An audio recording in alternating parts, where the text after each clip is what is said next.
자, 오늘 또 구원의 징검다리 15번째 시간입니다. 오늘은 구원에 이르는 온전한 믿음, 이런 제목으로 말씀을 전해드릴 텐데요. 오늘에 이어서 다음 주일까지 구원에 이르는 온전한 믿음, 이런 제목으로 말씀을 전해드리려고 합니다. 여러분 혹시 지구 종말 시계라는 거 들어보셨습니까? 미국 핵과학자 협회가 소위 BAS라고 하는 그 핵과학자 협회가 1947년에 처음 만든 지구 종말 시계가 있습니다. 그런데 이 핵과학자 협회가 지난 1월 23일 날 지금 인류 종말이 얼마나 남았나 그 시계를 20초 앞당겨서 20초 더 당겨서 100초 남았다. 그렇게 지금 시계를 조정해서 맞추어 나왔습니다. 자, 지구 종말 시계는 이 핵의 위협 그리고 지구 온난화 현상 때문에 인류가 최후를 맞이하는 그 종말의 시간을 밤 12시 자정으로 정해놓고 1947년 처음 만들 때에 몇 분으로 맞춰 놓으면 7분 전으로 맞춰 놓았습니다.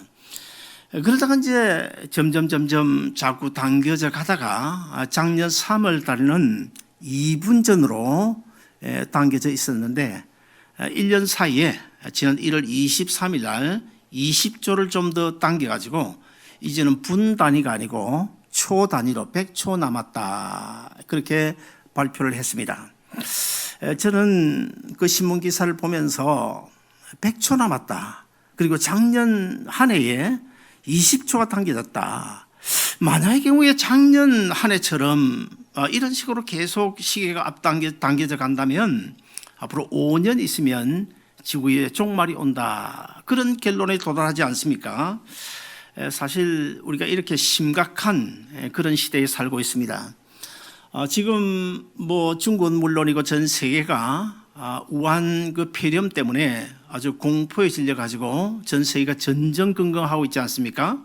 근데 어제 또 제가 인터넷 신문을 보니까 중국 우한 그 시티가 있는 그 후베이 성이라고 큰 성이 있는데 거기에서 또 조류 독감이 발견됐는데요. 이 조류 독감이 어느 정도 치사력이 있는가 하면 50%, 그 독감에 걸리면 10명에 5명이 죽는 아주 심각한 그런 또 질병이 지금 나타나서 지금 우한 폐렴이 문제가 아니고 오히려 그것이 더 문제다. 이런 신문 기사를 제가 본 적이 있습니다. 저는 앞으로 이 지구 온난화 현상 때문에 아마 과거에 없었던 그런 바이러스라든지 그런 것들이 자꾸 새롭게 이제 나타나 가지고 정말 앞으로 치료가 불가능한 그런 전염병들이 많이 돌지 않겠나 이런 생각을 해보면서 우리가 성경적으로 이것을 한번 대비를 해보면 요한계시록이 보면 종말 때에 일어날 그런 재앙들 하나님께서 대접을 하나하나 지금 엎으시게 되는데 그 재앙들 중에 어쩌면 이런 것들이 하나의 나타나는 현상이 아닐까 이런 생각이 들어집니다. 한 12여 년 전에 그 벌떼가 사라진 적이 있지 않았습니까? 그 벌떼가 사라졌을 때에 이거 큰일이다. 벌떼가 사라지면 어떻게 하지? 그러니까 어떤 분들은 아니 뭐 벌꿀 값이 조금 올라가겠지 그렇게 생각하는데 그러나 그렇지 않습니다.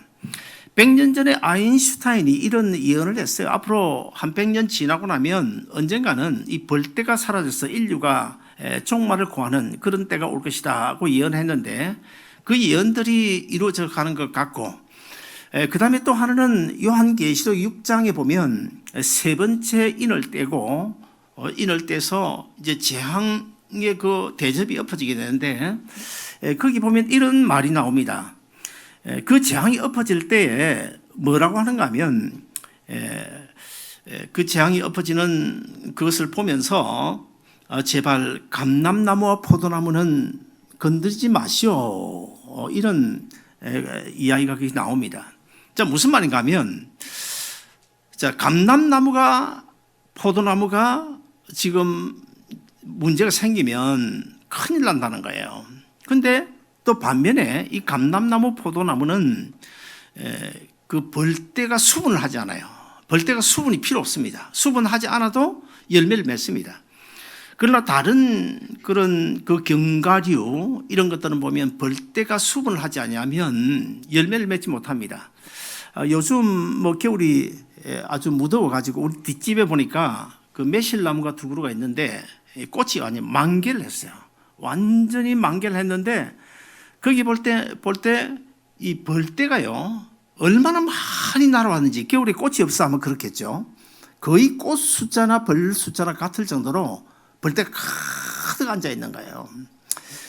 그러므로 이 벌떼가 꽃을 수분을 해야 열매를 맺게 되는데 포도나무와 감람나무는 그럴 필요가 없다. 이런 말씀을 우리가 적용을 해서 어떤 일부 신학자들은 아마도 벌떼가 사라지는 그것이 요한계시록 6장에 나오는 세 번째 인을 띠는 그 재앙일 수도 있다. 그렇게 해석을 하는 경우도 있었습니다. 아무튼 간에 이 전염병이라든지 이런 것들도 어쩌면은 마지막 때에 요한계시록에서 예언되어져 있는 그런 재앙들이 하나 둘 이루어지는 그 과정들이 아닐까 조심스럽게 그렇게 짐작을 해봅니다. 자, 여러분, 그렇다면 이런 종말 때에 우리 예수 믿는 그리스도인들은 과연 어떻게 해야 될까요? 물론 우리가 열심히 일해서 돈을 많이 벌어야 되겠죠. 은혜 잔고도 좀 많이 모아두면 노예도 좋겠죠. 그것도 아니면 또 우리가 해야 될 일이 정치 권력을 잡는 것일까요? 아니면 뭐 어떤 자기 이름을 나타내는 것일까요? 결코 그렇지 않습니다. 우리가 이 마지막 때에 해야 될 일은 다른 것은 몰라도 정말 예수님이 십자가 붙들고 믿음 지키고 사는 것인 줄로 믿습니다. 베드로전서 4장 7절을 보시면 베드로 사도가 이 종말 때에 예수 믿는 우리 성도들이 과연 어떤 신앙 자세를 가야 될 것인지를 말씀하고 있는데 우리 같이 한번 읽어보시겠습니다. 시작. 만물의 마지막이 가까웠으니 너희는 정신을 차리고 근신하여 기도하라. 자, 마지막 때에 어떻게 살라는 것입니까? 정신을 차리고 깨어 근신하며 기도하라. 그리고 믿음 지키고 살아라. 그런 이야기입니다. 자, 세상에는 아직도 예수 믿지 않는 사람들이 너무나 많이 있죠. 자, 그렇다면 그 많은 사람들 가운데 우리 한 사람 한 사람 이렇게 하나님의 주님의 몸인 교회에 와서 지금 예배 드리고 있는데, 그러면 여러분은 어떻게 해서 예수 믿게 되었습니까? 저는 간혹 문득 나 자신을 돌아보면서 아직도 예수 믿지 않는 주위에 많은 사람들, 그들이 아무리 좋은 집에서 떵떵거리게 살아도 저는 전혀 부럽지 않고 오히려 불쌍히 여겨지는 그런 마음이 생깁니다. 참 불쌍하다. 아무리 벤츠 좋은 차를 타고 다니도 예수 믿지 않는 사람들 보면 참 불쌍하다. 그런 마음이 들어집니다. 그럼에도 불구하고 우리는 예수 믿고 구원 얻었습니다. 그러면 여러분 어떻게 구원을 얻어서 이 자리에 앉아 있는 것입니까? 여러분이 구원 얻을 만한 특별한 무슨 일을 했습니까? 우리가 이 땅에서 구원 얻는 길은요 오직 한 길밖에 없습니다. 우리가 선을 행해서 구원 얻을 수 있는 것도 아니고, 아니면 깊은 산속에 들어가서 참선을 하고 돌을 닦고 목탁을 두드린다고 해서 우리가 구원 얻을 수 있는 것도 아니고, 오로지 우리가 구원 얻을 수 있는 길은 바로 십자가에 죽으시고 부활하신 예수님을 믿는 길밖에 없는 줄로 믿습니다. 오늘 우리가 읽은 에베소서 2장 8절을 보시면 우리가 어떻게 구원 얻게 되는지를 설명을 하고 있는데 다시 한번 더 읽어보시겠습니다. 시작. 너희가 그 은혜를 인하여 믿음으로 말미암아 구원을 얻었나니 이것이 너에게서 난 것이 아니요 하나님의 선물이라. 자, 우리가 에베소서 2장 8절만 읽었지만 그 앞에 거슬러 올라가서 에베소서 2장 1절부터 쭉 읽어보면 만세전에 하나님께서 우리 한 사람 한 사람을 구원 얻을 자로 선택하셨고, 그리고 자기 아들 예수 그리스도가 이 세상에 오셔서 십자가에 달려 우리 죄를 대신 짊어지고 죽으심으로 우리가 구원을 얻게 되었다고 분명하게 말씀하고 있고, 여기 에베소서 2장 8절 보시면 우리가 구원 얻을 수 있는 길은 믿음밖에 없고, 그럼 그 믿음은 어떻게 하냐? 믿음은 하나님이 주신 선물이라고 분명히 말씀하고 있습니다. 자, 그러면 우리가 여기서 한 가지 또 우리가 자문을 해봐야 되겠는데요. 여러분 신앙 그런데 신앙이 무엇입니까? 그리고 또 믿음이 뭡니까? 우리가 잘 아는 이야기입니다. 아마 제가 이렇게 물으면 여러분들은 여러 가지로 대답할 것입니다. 주일날 교회 와서 예배 드리는 것이 신앙이고 믿음이지, 그리고 11조하고 헌금 생활하는 것도 믿음이고, 또 주일날 교회 와서 봉사하는 것도 믿음이고, 선교하고 구제하는 것도 믿음이지, 뭐 이렇게 다양하게 대답할 터인데, 여러분이 그렇게 대답하는 그 대답 다 맞는 말입니다. 그러나 이 신앙과 믿음이라고 하는 것은요, 단어적으로는 신학적으로 약간의 해석적인 차이가 있습니다. 그러나 두루뭉실하게 이야기하면 신앙과 믿음은 같은 말이겠죠. 자, 우리가 믿는다, 믿음이 무엇이냐? 한문으로 따지면 믿을 신자, 한 글자 아닙니까? 믿는다는 거예요. 내가 마음속으로 예수 그리스도 나의 구주를 믿는다. 그렇지만 신앙은 뭡니까? 믿음은 믿을 신 하나뿐인데, 신앙은 믿을 신 그 다음에 우러러 본다라고 하는 그 앙자가 하나 더 붙어 있잖아요. 그러니까 내가 믿는 그 주님을, 내가 믿는 그 하나님을 우러러 바라보는 것을, 그런 자세를 가리켜서 신앙이라 이렇게 말할 수가 있습니다. 그러므로 신앙은요, 창조주인 하나님을, 창조주 되신 하나님을 하나님으로 인정하는 거, 우리를 죄에서 구원하신 주님을 하나님으로 인정하는 거, 구세주로 인정하는, 이것이 우리의 신앙이고 믿음인데, 하나님은 우주 만물을 창조하셨죠. 친히 창조하신 그 우주 만물을 통해서 자기 자신을 우리에게 나타내 보여주시면서 우리로 하여금 어떤 반응을 요구하십니다. 어떤 반응을 요구할까요? 내가 창조주 하나님이 되심을 인정하라. 인정할래? 인정하지 않을래? 우리의 반응을 요구하십니다. 자기 아들에게 인간의 몸을 입혀 이 세상에 보내시면서 내 아들 예수를 메시아로 인정할래? 안 할래? 그리스도로 인정할래? 안 할래? 우리의 반응을 요구하십니다. 그리고 내가 너희를 사랑하되 어디까지 사랑했냐? 내 아들을 십자가에 내어주기까지 너희를 사랑했는데 나의 그 사랑을 너희가 받아들일래? 받아들이지 않을래? 우리에게 반응을 요구하십니다. 그래서 만약의 경우에 하나님께서 우리에게 질문하시는 그런 내용들에 대해서 하나님의 사랑, 이것을 우리가 받아들이면 믿음이 되고, 받아들이지 않고 거절하게 되면 불신앙이 되는 것입니다. 자, 그렇다고 한다면 우리가 온전히 구원 얻을 수 있는 믿음은 무엇일까? 만약의 경우에 그 종말 시기가 예언하는 것처럼 뭐 5년이든 10년이 될지 아무도 모릅니다만은 언젠가는 우리 주님께서 분명히 이 세상을 심판하기 위하여 재림하실 텐데, 그때 주님께서 세상에 재림하시면 반드시 우리 한 사람 한 사람 이름을 불러서 호명을 할 것입니다. 김아무개, 박아무개 이렇게 이름 불러 호명할 때 우리는 아멘 하고 응답하고 주님 앞에 당당히 어여시 주님 앞에 나가 서야 되겠죠. 이름 부르면 우리가 좋아서 뭐 당장 뛰어나가서 주님 앞에 서게 될 텐데, 만약의 경우에 주님께서 우리의 이름을 부르지 않는다. 다른 사람 다 이름 부르는데, 김집사, 박집사 뭐 다 부르는데 내 이름 쏙 빠져버렸다. 그러면 그때 여러분 어떻게 하시겠습니까? 심각한 문제겠죠. 그래서 우리는 적당하게 믿었을 때는 것이 아니고, 진짜 주님이 오실 때 내 이름을 부르는 그런 사건이 내 눈앞에 나타날 수 있다는 사실을 믿고 우리가 구원에 이르는 믿음을 가져야 되겠는데, 그러면 구원에 이를 수 있는 믿음은 과연 무엇일까? 우리 오늘 본문 로마서 10장 9절 10절을 다시 한번 읽어보시겠습니다. 시작. 내가 만일 내 입으로 예수를 시주로 시인하며 또 하나님께서 그를 죽은 자 가운데서 살리신 것을 내 마음에 믿으면 구원을 얻으리니, 사람이 마음으로 믿어 의에 이르고 입으로 시인하여 구원에 이르느니라. 자, 여러분, 우리가 예수님을 나의 구주로 믿습니다. 여러분 어떻게 믿습니까? 저기 저 말씀을 보면 사람이 마음으로 믿어. 우리가 마음으로 믿습니다. 자, 마음으로 예수 그리스도 나의 구주로 믿는데, 그러면 마음은 뭡니까? 마음은 뭐예요? 이 마음은요, 이 한글 사전에 보면 지정의 인격의 3요소의 활동 공간이다. 그렇게 설명되어져 있습니다. 자, 그러면 인격의 3요소인 활동 공간이 마음인데 그 마음이 그럼 여러분 몸속에 어디 있습니까? 유대인들의 우주관에 의하면 마음은 배창자 속에 있다고 생각합니다. 그들은. 그러나 우리 한국 사람들은 마음이 어디 있다고 생각합니까? 가슴 속에 있다고 생각합니다. 자, 이 마음이, 믿음의 집인 이 마음이 가슴 속에 있든지 배창자 속에 있든지 아니면 다리 안에 있든지 머리 안에 있든지 상관없습니다. 어쨌든 우리가 마음으로 믿으면 되는데요.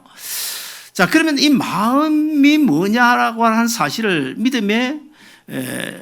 마음으로 우리가 믿어야 되는데 그 마음이 뭐냐? 인격의 3요소다. 우리 다 알잖아요. 지, 정, 의. 지는 뭡니까? 알지자입니다. 알지자. 예수 그리스도는 하나님의 아들이시고 예수 그리스도가 내 대신 십자가에 달려 죽으셨는데 그분 예수 그리스도 나의 구주로 믿으면 내가 구원 얻는다더라 라고 하는 사실을 지식적으로 아는 그것이 지적인 신앙이에요. 진데 자, 이 마음으로 믿는다. 인격의 3요소인데 이 마음으로 믿어 인격의 3요소를 통하여 우리의 믿음이 온전하게 나타날 때 거기에 뭐가 나타납니까? 구원에 이르는 온전한 믿음이 된다는 것입니다. 그래서 먼저 지적인 신앙이 있고 그 다음에 두 번째는 이 정의 단계인데요. 정은 뭡니까? 느끼고 깨달는 것을 이야기합니다. 어떤 것을 느끼고 깨달습니까? 예수님이 하나님의 아들이시고 나의 죄를 대신 짊어지고 십자가에 달려 죽으셨다더라 라고 하는 사실을 제일 먼저 머리로 지식적으로 알았다면 이제는 그 다음에 그 사건이 바로 나를 위한 사건이구나. 주님께서 십자가에 달려 죽으신 것이 바로 내 죄 때문에 죽으셨구나 라고 하는 사실을 느끼고 깨달는 단계, 그것이 두 번째 정의 단계입니다. 그 다음에 마지막으로 세 번째 의의 단계가 있는데 이 의는요, 의지적인 결단을 이야기합니다. 내가 이 구원의 진리를 지식적으로 알았고 그 다음에 두 번째는 내 것으로 깨닫고 느꼈고 그 다음 거기서 멈추어 있는 것이 아니라 의지적인 결단, 그러므로 이제 내가 이렇게 살아서는 안 되겠다고 하는 의지적인 결단으로 나아가는 것, 이것이 바로 지정의로 우리 믿음이 나타날 때 그것이 구원에 이르는 온전한 믿음이 된다, 그런 이야기입니다. 먼저 이 지적인 신앙에 대해서 우리가 살펴보겠습니다. 먼저 로마서 10장 2절을 같이 한번 읽어보실까요? 로마서 10장 2절입니다. 준비가 안 됐나요? 같이 읽습니다. 시작. 내가 증언하노니 그들이 하나님께 열심히 있으나 올바른 지식을 따른 것이 아니라. 자, 무슨 말입니까? 그들이 누굴까요? 그들이 하나님께 열심은 있지만 올바른 지식을 따른 것이 아니다. 그들은 바로 구약시대 이스라엘 백성들을 가르치죠. 이스라엘 백성들이 하나님을 얼마나 잘 섬겼습니까? 특별히 바리새인들 같은 경우에는 정말 죽기 살기로 하나님을 잘 섬겼어요. 우리는 비교가 안 될 정도로 그들 나름대로 하나님을 잘 섬긴다고 했습니다. 그럼 단지 그들이 문제가 뭡니까? 하나님이 주신 율법 그 자체는 좋은 것인데 그 율법을 자기들 구미대로 맞춰가지고 뜯어 고쳐가지고 잘못 하나님을 섬긴 거기에 문제가 있는 것이지 사실 하나님을 잘 섬겼어요. 자, 그렇다고 한다면 사도 바울이 말씀하고 있는 로마서 10장 2절 저 말씀의 본질이 뭡니까? 이스라엘 백성들이 하나님께 열심히 있었으나 올바른 지식을 따라 하나님에 대한 열심을 한 것이 아니라는 거예요. 무슨 말인가 하면 너희가 열심히 나를 섬기고 잘 안다. 너희가 나를 열심히 믿는다고 하는 건 내가 너무 잘 알고 있다. 그러나 제대로 알고 섬기라는 거예요. 너희는 지금 나를 진짜 내가 누구인지를 모르고 섬기고 있다는 거예요. 그렇습니다. 우리는 먼저 구원의 진리를 지식적으로 알아야 됩니다. 알지 못하는데 여러분 어떻게 섬기겠습니까? 우리가 구제를 하거나 선교를 하는 것도 구제를 할 경우에도요, 이 사람이 구제의 대상인지도 아니고 이 사람이 뭐 부자인지 아닌지 이거 따지지 않고 그냥 돈 100불, 200불을 줘 구제한다. 그럼 잘못하면 그게 헌일이 되지 않겠습니까? 그래서 먼저 구제의 대상인지 아닌지 우리가 알아야 되겠다는 거예요. 진짜 예수 그리스도가 하나님의 아들이시고 그분이 우리의 죄를 대신 짊어지고 십자가에 죽으셨다고 하는 이 구원의 진리를 우리가 알고 우리가 믿어야 된다는 거예요. 자, 마태복음 5장 7절에 보시면 귀신이 예수님 앞에서 쩔쩔 매는 장면이 나오는데 같이 읽어보시겠습니다. 시작. 큰 소리로 부르짖어 가로되 지극히 높으신 하나님의 아들 예수여 나와 무슨 상관이 있나이까 원컨대 맹세하고 나를 괴롭게 하지 마소서. 자, 저기 보면 귀신이 예수님께 지금 이야기하는 거예요. 예수님께 지금 아주 간절히 어떤 부탁을 합니까? 지극히 높으신 하나님의 아들 예수여 나와 무슨 상관이 있나이까? 원컨대 맹세하고 나를 괴롭게 하지 마옵소서.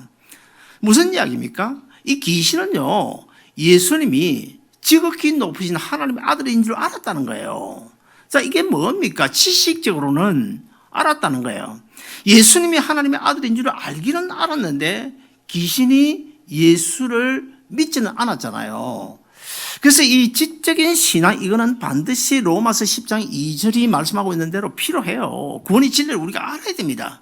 알아야 되지만 그러나 이 지적인 신앙 이 자체가 우리를 구원에 이르게 하는 믿음은 아니라는 거예요. 하나의 단계에 불과한지 1단계, 2단계, 3단계 중에 제일 첫 단계에 불과하지 이 지식적으로 많이 아는 이것이 우리가 구원 얻을 수 있는 믿음은 아니라는 것입니다. 오늘날 예수 모르는 사람 어디 있습니까? 교회 밖에도 예수 믿는 사람 예수를 더 잘하는 사람 많이 있고요. 제가 어떤 이야기를 들었는데 어떤 분은 성경을 10독이나 했다. 예수 안 믿는 사람이 대학 교수가. 그래도 그분이 예수 안 믿잖아요. 이슬람 교도라고 예수 모릅니까? 예수 안 믿어. 알지만은 믿지는 않았잖아요. 그러나 귀신은 예수님이 지극히 높으신 하나님의 아들인 줄 알았어요. 알기는 알았지만 그 아는 것 자체가 믿은 것은 결코 아니라는 것입니다. 우리 주위에는 지옥과 천국을 믿지 않은 사람도 많습니다. 그러나 귀신은 지옥이 있고 천국이 있다는 사실을 알았는데요. 누가복음 8장 31절을 보시면 귀신이 예수님께 이렇게 아주 애원합니다. 무저갱으로 들어가지 마시기를 간절히 간구하였더라. 예수님 제발 나를, 그 무저갱이 뭡니까? 지옥이죠. 한마디로 이야기하면 나를 지옥에 가라고 지옥에 던져넣지 마십시오. 자, 이 말은 무슨 뜻입니까? 이 말을 바꿔 하면 하나님의 아들 예수님은 지옥에 들어가게 할 수도 있고 지옥에 들어가지 않게 할 수 있는 그런 권세가 있는 분이시다. 그런 말 아닙니까? 근데 귀신이 하나님의 아들인 줄 알기는 알았지만 그 예수를 나의 구주로 믿은 것은 아니잖아요. 그와 똑같이 간혹 보면 성경을 많이 아는 것이 예수 믿는 것으로, 예수 잘 믿는 것으로 착각하는 사람들이 간혹 있고요. 그리고 주위에 보면 아는 것은 참 많아요. 하나님이 누구신지도 알고 예수님이 누구신지도 알고 천국과 지옥도 알고 성경도 정말 많이 압니다. 그래서 어떤 분들은요, 성경을 많이 아는 그것이 내가 예수 잘 믿는 것이다 이렇게 착각하고, 이 교회 저 교회 어디 제자 훈련 잘하는 교회 없나? 그래서 이 교회 저 교회 찾아 헤매는 사람 제가 봤습니다. 여러분, 지식적으로 알고 있는 것은 결코 구원에 이르는 믿음이 아니라는 사실을 우리가 이 시간에 분명히 알아야 되겠고, 자, 그렇다고 한다면 인격의 3요소 중에 지식적으로 머리로 아는 이 구원의 진리를 아는 이 지적인 단계에서 다음 한 단계로 넘어가야 되는데 두 번째 단계가 무엇일까요? 믿음의 두 번째 단계는 내가 죄인임을 깨달는 정의 단계입니다. 하나님의 아들이신 예수님이 나를 위해 십자가에 달려 죽으셨다는 사실을 우리가 알았으면 이제는 나를 위하여 내 죄를 대신 짊어지고 피 흘려 죽으신 그 예수님, 그 사건이 바로 나 때문이구나, 나 때문에 죽으셨구나.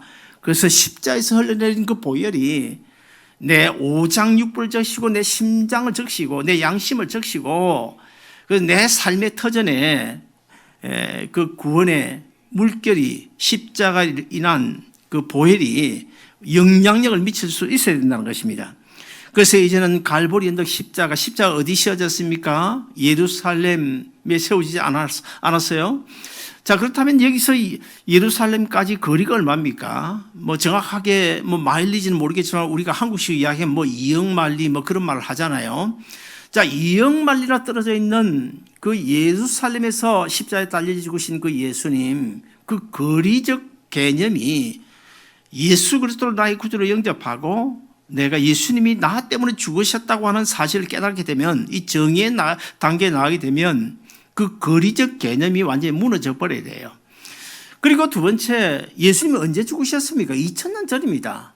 자, 2000년 전에 죽으신 그 예수님, 그 십자가의 효력이 지금 내가 2000년 후에 나에게 어떻게 적용이 되나, 그 시간적 개념도 내가 예수 그리스도를 믿는 그 순간에 무너져 버려야 돼요. 무너져 버리고 지금 당장 예수님이 나를 위하여 죽으셨다고 하는 사실을 깨달을 때 우리 그때야 진정 우리가 예수를 믿는 이 정의 단계가 될 수 있다는 것입니다. 그래서 십자가만 생각하면 내 삶이 아무리 힘들어도 고달프지 않아요. 내가 안고 있는 여러 가지 문제가 있어도 그 문제 걱정스럽지 않아요. 다 주님 앞에 맡길 수가 있습니다. 이런 정의 단계에 두 번째 단계에 거의 어여시 나갈 수 있는 여러분 되시기를 주의 이름으로 축원드립니다. 마지막 세 번째로는 지정의, 의의 단계가 있는데 이 의의 단계가 무엇일까요? 자, 이 마지막 믿음의 단계는 내 안에 있는 그 믿음이 아는, 지식적으로 아는 지적인 단계에서 느끼고 깨달은 정의 단계로, 그리고 마지막 이렇게 살아서는 안 되지, 그러므로 내가 이렇게 살아야 되겠다고 하는 의지적 결단의 단계로 나아가야 온전한 믿음이 될 수 있다는 것입니다.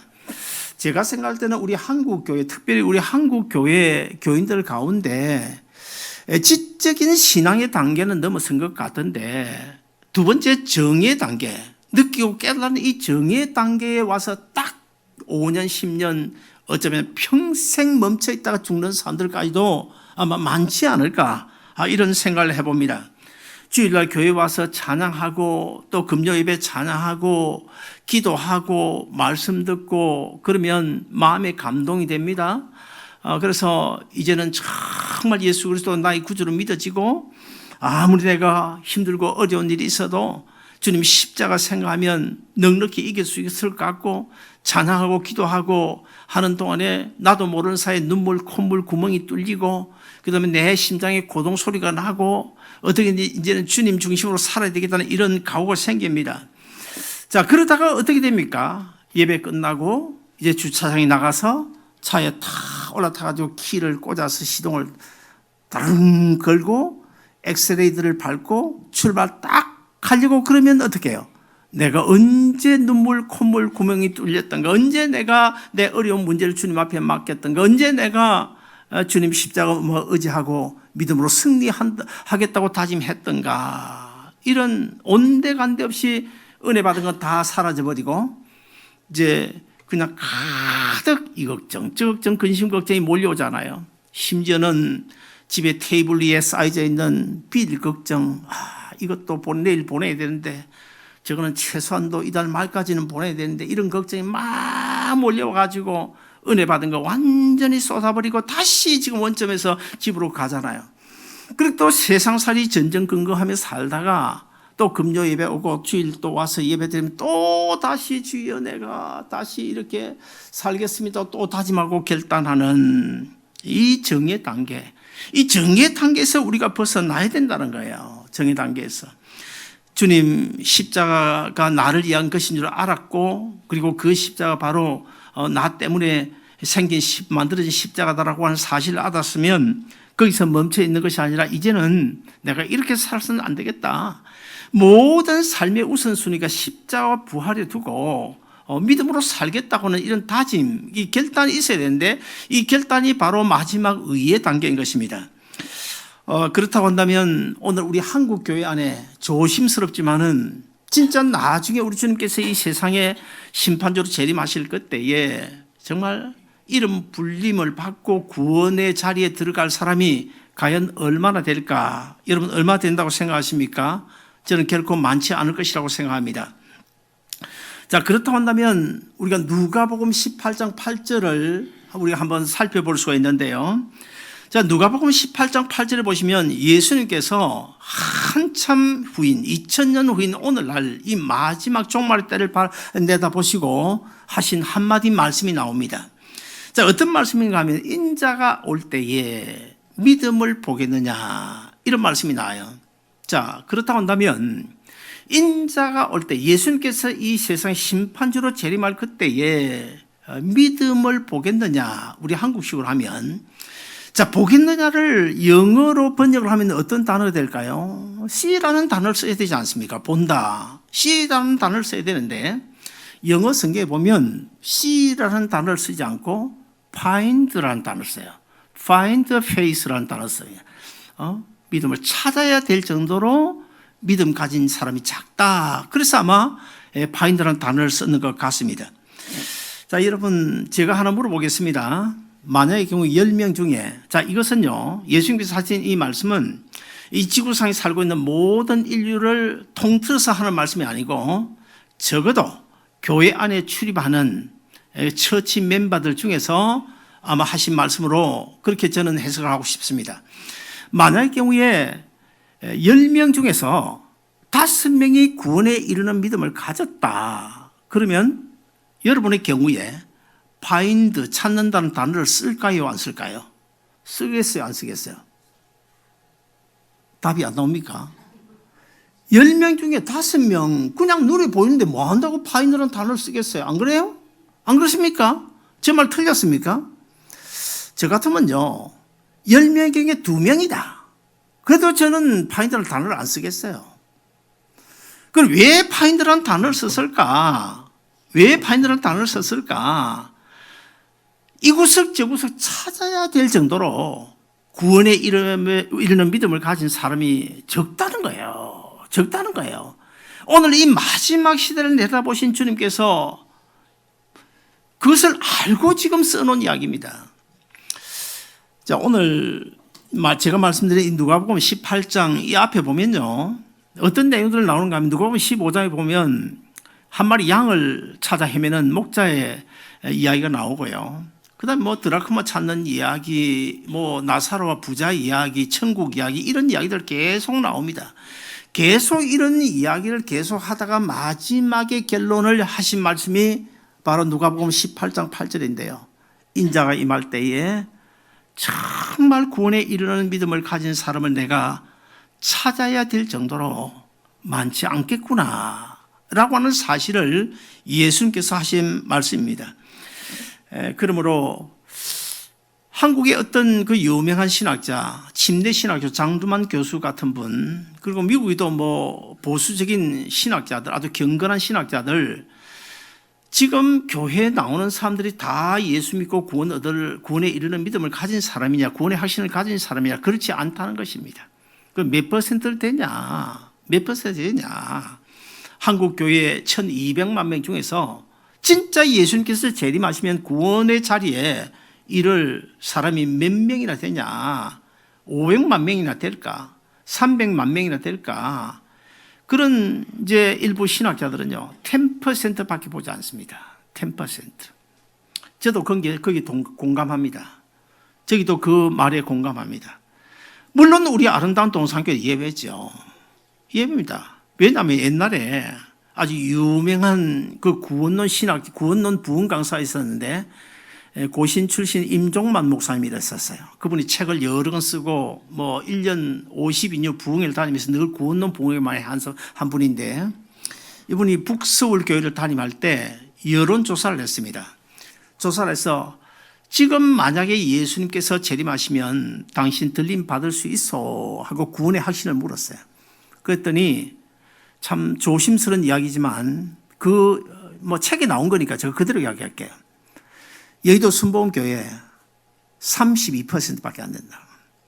어떤 침례교회도 40 몇 %, 어떤 그 감리교회는 20 몇 %, 그리고 이 임종만 목사님이 심호하시는 북서울교회는 87%였다는 거예요. 87%. 그렇다고 한다면 우리 아름다운 동산교회는 과연 얼마 될까? 몇 %나 돼야 되겠습니까? 몇 % 정도 된다고 보십니까? 저는 지금까지는 몰라도 앞으로 100% 되기를 주의 이름으로 축복합니다. 그렇게 되기를 분명히 믿습니다. 그러므로 우리가 결론적으로 우리가 예수 적당하게 믿어서는 안 된다는 거야. 다른 교회는 몰라도 우리 아름다운 동산교회 교인들은요, 절대로 적당히 믿어서는 안 된다는 거예요.